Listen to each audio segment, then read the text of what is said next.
Ayat hari ini adalah Galatia bab 6, ayat 1-10. Mari kita baca bersama. Saudara-saudara, kalaupun seorang kedapatan melakukan suatu pelanggaran, maka kamu yang rohani harus memimpin orang itu ke jalan yang benar dalam roh lemah lembut, sambil menjaga dirimu sendiri. Supaya kamu juga jangan kena pencobaan. Bertolong-tolonganlah menanggung bebanmu. Demikianlah kamu memenuhi hukum Kristus. Sebab kalau seorang menyangka bahwa ia berarti, padahal ia sama sekali tidak berarti, ia menipu dirinya sendiri. Baiklah, tiap-tiap orang menguji pekerjaannya sendiri, maka ia boleh bermegah melihat keadaannya sendiri dan bukan melihat keadaan orang lain. Sebab tiap-tiap orang akan memikul tanggungannya sendiri. Dan baiklah dia yang menerima pengajaran dalam firman, membagi segala sesuatu yang ada padanya dengan orang yang memberikan pengajaran itu. Jangan sesat. Allah tidak membiarkan dirinya dipermainkan. Karena apa yang ditabur orang, itu juga yang akan dituainya. Sebab barang siapa menabur dalam dagingnya, ia akan menuai kebinasaan dari dagingnya. Tetapi barang siapa menabur dalam roh, ia akan menuai hidup yang kekal dari roh itu. Janganlah kita jemu-jemu berbuat baik, karena apabila sudah datang waktunya, kita akan menuai jika kita tidak menjadi lemah. Karena itu, selama masih ada kesempatan bagi kita, marilah kita berbuat baik kepada semua orang, tetapi terutama kepada kawan-kawan kita seiman. Amin. Hari ini, kita akan merenungkan firman Tuhan dengan judul Hukum Mesias. Kebebasan adalah hal yang baik. Kebebasan berarti kita dapat mengambil keputusan untuk diri kita sendiri tanpa ditentukan oleh orang lain dan bertanggung jawab atas setiap keputusan tersebut. Namun, meskipun kebebasan terdengar selalu baik, kenyataannya seringkali tidak demikian. Ketika kebebasan diberikan secara tiba-tiba, orang seringkali menjadi sangat bingung. Kebanyakan orang menjadi bingung karena mereka tidak tahu apa yang harus dilakukan ketika penindasan dihilangkan dan kebebasan diberikan. Kita dapat melihat hal ini dengan jelas dalam sejarah. Revolusi Prancis dan Republik Weimar di Jerman adalah contoh yang gamblang. Melalui revolusi, orang-orang meruntuhkan monarki dan memperoleh kebebasan. Mereka akhirnya mendapatkan kebebasan untuk menentukan hidup mereka sendiri, bukan lagi hidup yang diatur oleh raja. Namun, setelah peristiwa ini terjadi, hal-hal yang sama sekali tidak terduga pun muncul. Setelah revolusi Prancis, Napoleon muncul dan memulai kediktatoran. Dalam kasus Republik Weimar yang lebih parah lagi, era Nazi di bawah pimpinan Hitler pun tiba. Kebebasan yang begitu dirindukan seolah-olah akan terwujud. Tetapi kenyataannya justru mengarah pada kediktatoran yang lebih parah dan lebih kejam, seperti yang kita saksikan dalam sejarah. Mengapa ini terjadi? Terjadi. Tetapi salah satu yang utama karena orang-orang bingung dengan kebebasan yang datang secara tiba-tiba. Di masa penindasan dan paksaan, setiap orang memiliki tempatnya masing-masing, dan masyarakat, suka atau tidak suka, memiliki tatanan yang jelas. Dengan kata lain, masyarakat saat itu stabil. Namun, ketika kendali yang sudah akrab ini menghilang, orang-orang justru merasa cemas dan bingung menghadapi kebebasan yang asing, dan akhirnya memilih untuk kembali ke bawah kendali yang sudah mereka kenal. Hal serupa juga terjadi pada diri kita, secara pribadi. Setelah menyelesaikan kelas 3 SMA dan masuk universitas, tampaknya kebebasan sejati akan dimulai. Tetapi banyak mahasiswa baru yang justru menjadi sangat bingung karena kebebasan itu. Ketika saya masih di SMA, 10 jam pelajaran adalah hal yang biasa. Dan kami harus mengikuti belajar mandiri yang berlangsung hingga pukul 10 atau bahkan 12 malam. Namanya memang belajar mandiri, tetapi tidak ada seorang pun siswa yang merasakan kebebasan pada saat itu. Itu adalah waktu yang diatur oleh orang lain. Sama sekali tidak bebas. Bahkan ada siswa yang saat memberi salam kepada guru di akhir pelajaran berkata, "Saya pulang dulu ya." Mereka mungkin berkata begitu karena waktu yang mereka habiskan di rumah hanyalah untuk tidur selama beberapa jam.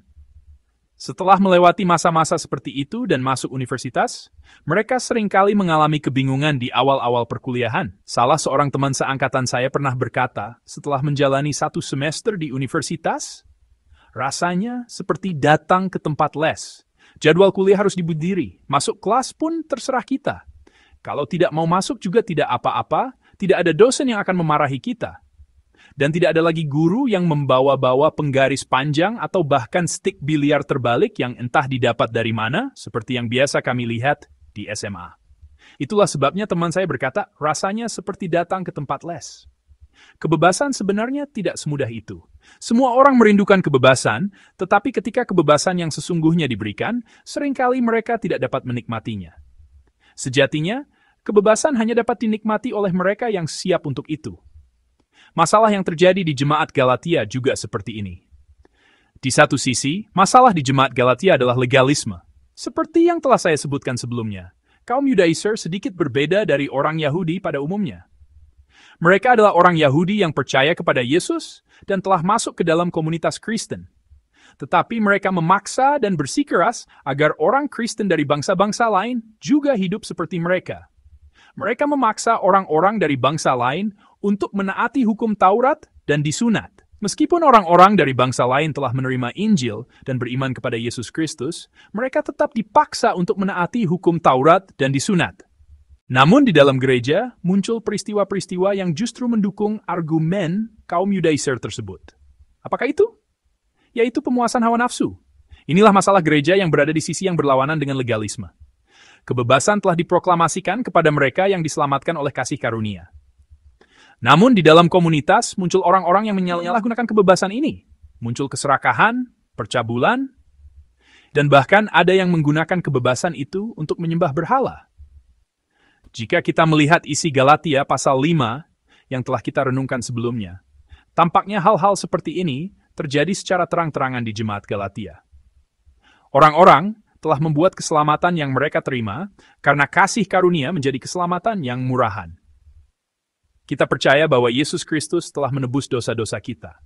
Seperti yang telah saya jelaskan pada ibadah subuh yang lalu, kata menebus dalam bahasa Yunani berasal dari kata kerja.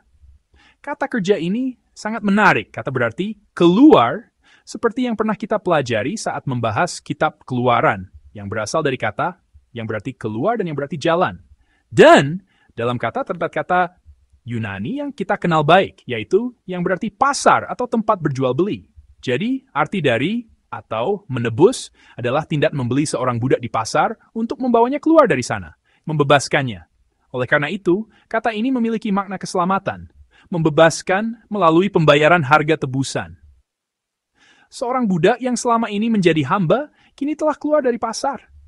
Ia tidak lagi diperlakukan sebagai barang yang bisa dibeli atau dijual oleh tuannya. Ini tentu saja adalah hal yang sangat baik. Namun, muncullah masalah. Begitu ia menjadi orang yang merdeka, ia sama sekali tidak tahu bagaimana harus menggunakan kebebasannya. Ia tidak tahu apa yang boleh dilakukan, apa yang tidak boleh dilakukan, dan apa yang harus dilakukan. Ketika masih di bawah hukum Taurat, semuanya justru lebih mudah. Cukup hidup sesuai dengan apa yang diperintahkan oleh hukum Taurat. Meskipun mereka tidak melihat Kristus, tujuan akhir dari hukum Taurat, pada saat itu sangat jelas apa yang boleh dan tidak boleh dilakukan. Namun, sekarang mereka telah menjadi orang merdeka dan terlepas dari hukum Taurat. Karena itulah timbul kebingungan.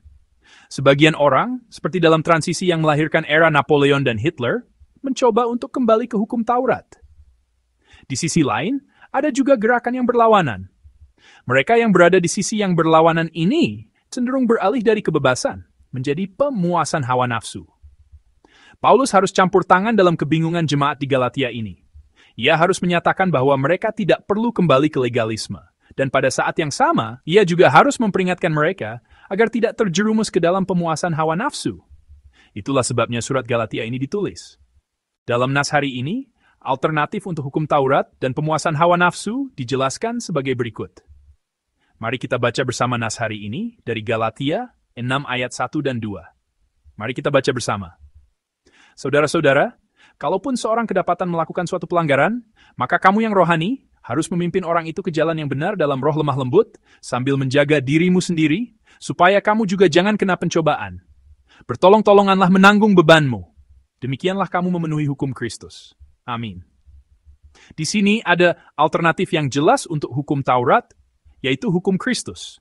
Kristus adalah bahasa Yunani, yang dalam bahasa Ibrani disebut Mesias.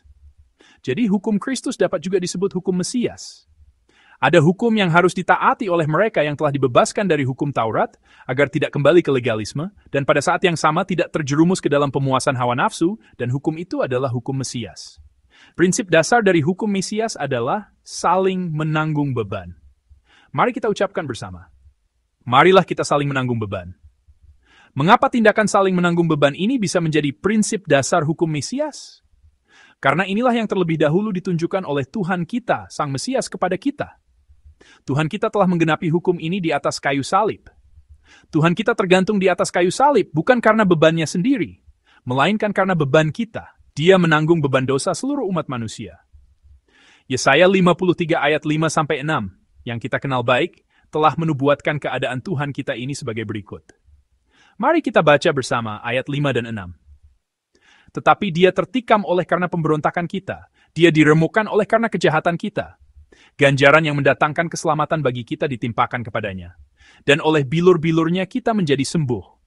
Kita sekalian sesat seperti domba, masing-masing kita mengambil jalannya sendiri. Tetapi Tuhan telah menimpakan kepadanya kejahatan kita sekalian.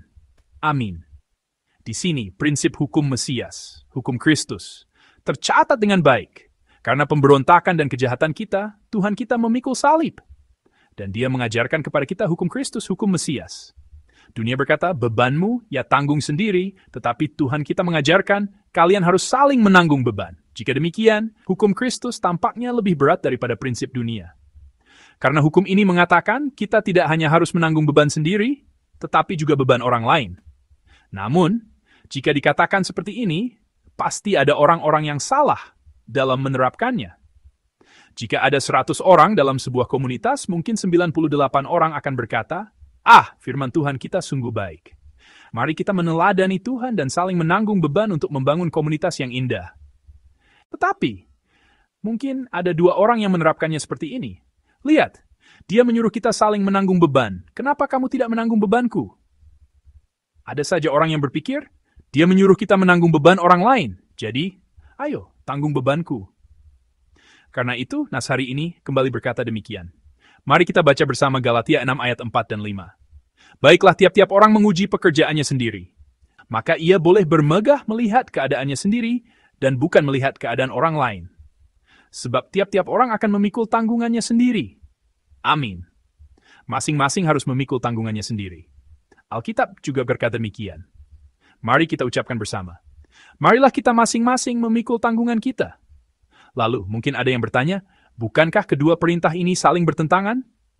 Bertolong-tolonganlah menanggung bebanmu, yang berarti menanggung beban orang lain. Lalu, tiap-tiap orang akan memikul tanggungannya sendiri. Bukankah ini kontradiktif? Pertanyaan seperti ini bisa saja muncul. Namun keduanya, bukanlah perintah yang saling bertentangan. Inilah poin terpenting dari nas hari ini. Kedua perintah ini tidak saling bertentangan, karena keduanya diberikan kepada diri saya sendiri. Karena ini adalah firman yang harus saya taati, maka mempertanyakan apakah orang lain menaati perintah ini bukanlah fokus dari perintah ini. Inilah ciri terpenting dari hukum Kristus, hukum Mesias. Ini adalah perintah yang diberikan kepada saya, hukum yang harus saya ikuti. Hukum Mesias bukanlah hukum untuk mengawasi orang lain, melainkan hukum untuk mempertanyakan apakah saya telah menaatinya dengan baik. Jadi, mungkinkah kita memeriksa diri sendiri, apakah kita telah memikul tanggungan kita masing-masing dengan baik? Tentu mungkin, jika kita merenungkan diri sendiri. Lalu, sambil memeriksa apakah saya telah memikul tanggungan saya sendiri, mungkinkah saya juga memeriksa apakah saya sedang menanggung beban orang lain? Tentu saja mungkin.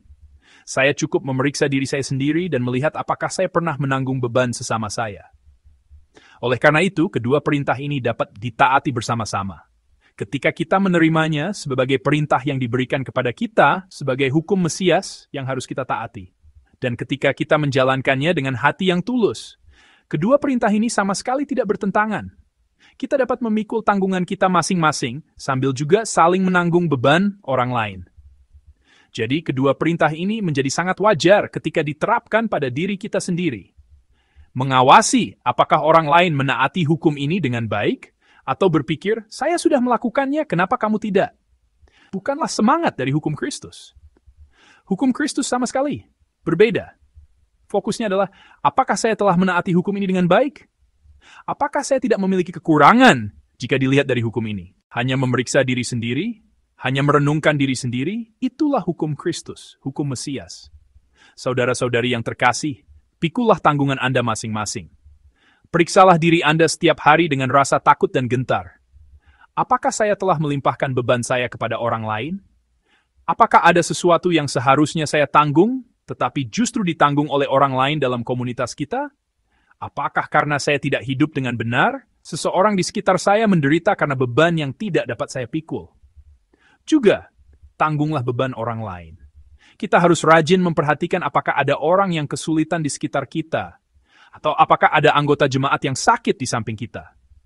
Jika ada orang yang jatuh terduduk karena beban hidup yang terlalu berat, atau jika ada orang yang tumbang dan dibiarkan begitu saja, maka komunitas kita bukanlah komunitas yang sedang menggenapi hukum Kristus dengan baik.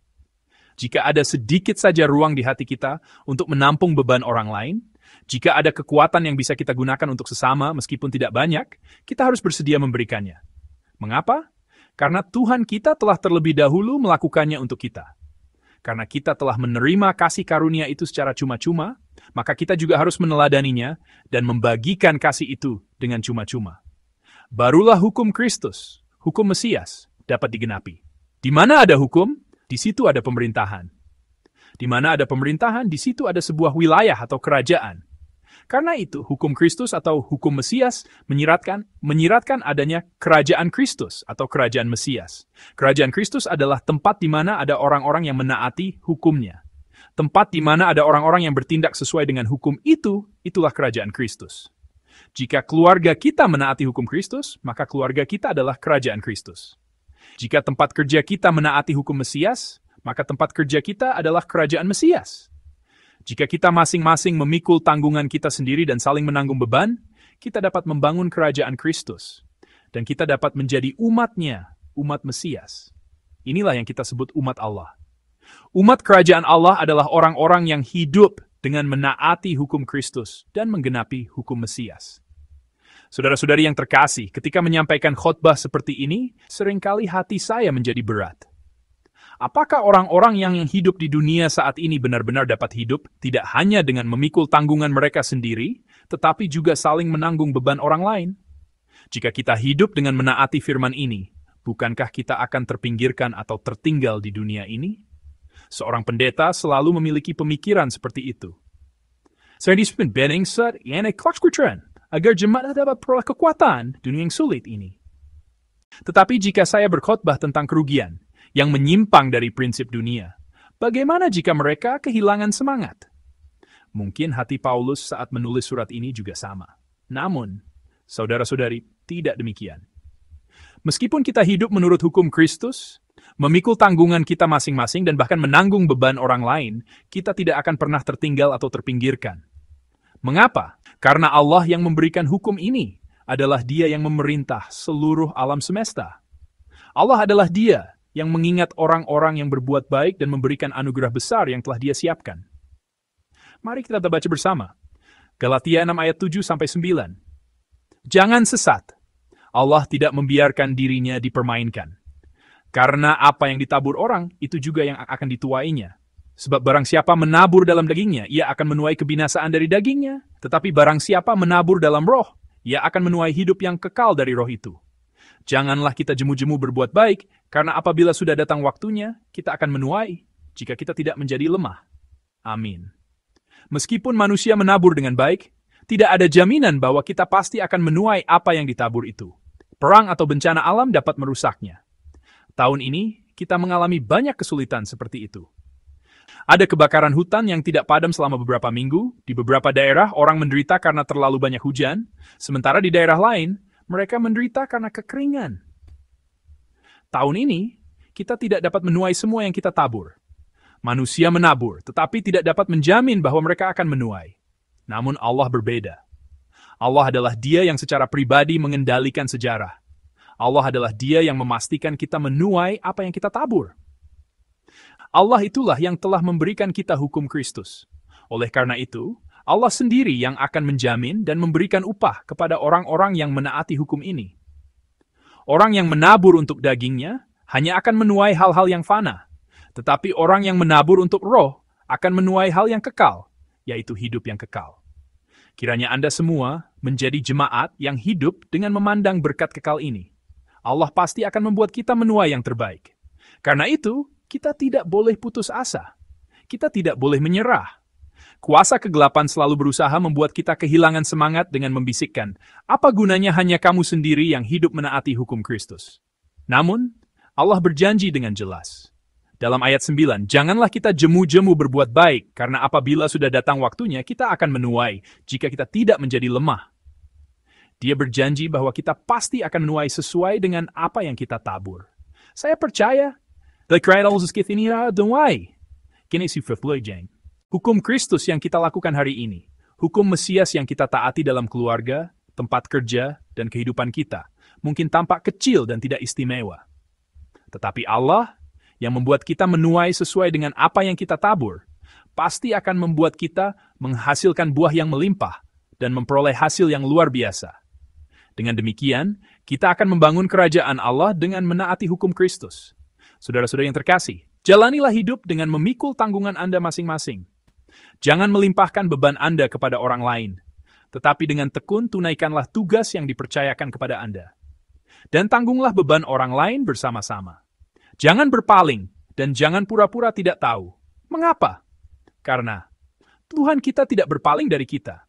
Sambil mengingat Tuhan kita yang telah menanggung beban kita, marilah kita juga meneladaninya, dan hidup dengan saling menanggung beban sesama. Dengan demikian, kiranya kita semua, jemaat yang terkasih, dapat menggenapi hukum Kristus di dalam komunitas gereja yang indah ini, dan dengan demikian, membangun kerajaan Allah di tengah masyarakat ini, serta hidup sambil memperluas kerajaan itu. Saya memberkati Anda semua dalam nama Tuhan. Mari kita berdoa bersama sambil merenungkan firman yang telah diberikan. Mari kita berdoa dengan tekad. Seperti firman yang diberikan hari ini, kami akan hidup menggenapi hukum Kristus. Kami akan hidup menaati hukum Mesias, bukan hukum dunia. Kiranya gereja kami menjadi gereja yang bersama-sama membangun kerajaan Allah dengan hati yang tidak melimpahkan beban sendiri kepada orang lain, melainkan berusaha untuk saling menanggung beban. Mari kita maju bersama dalam doa. Mari kita berdoa. Tuhan, kami mengasihi-Mu. Tuhan, terima kasih. Kami hidup di zaman di mana orang-orang cenderung tidak mau menanggung beban. Kami hidup di zaman di mana orang-orang berusaha untuk tidak menanggung beban apapun, baik beban diri sendiri maupun beban orang lain. Tetapi Tuhan telah berfirman kepada kami untuk tidak hanya memikul tanggungan kami masing-masing, tetapi juga saling menanggung beban orang lain. Tuhan telah terlebih dahulu menanggung beban kami.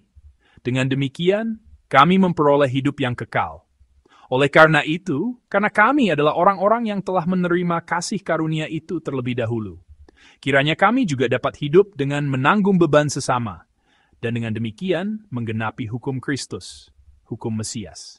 Kami percaya bahwa Engkau akan memberikan hidup yang kekal, sesuatu yang tidak akan binasa, kepada kami yang hidup menurut hukum Kristus ini. Kiranya kami dapat hidup sebagai anak-anak Kristus, sebagai warga kerajaan Allah, dengan berharap dan mendambakan hidup yang kekal itu. Terima kasih. Kami berdoa dalam nama Tuhan kami Yesus Kristus. Amin.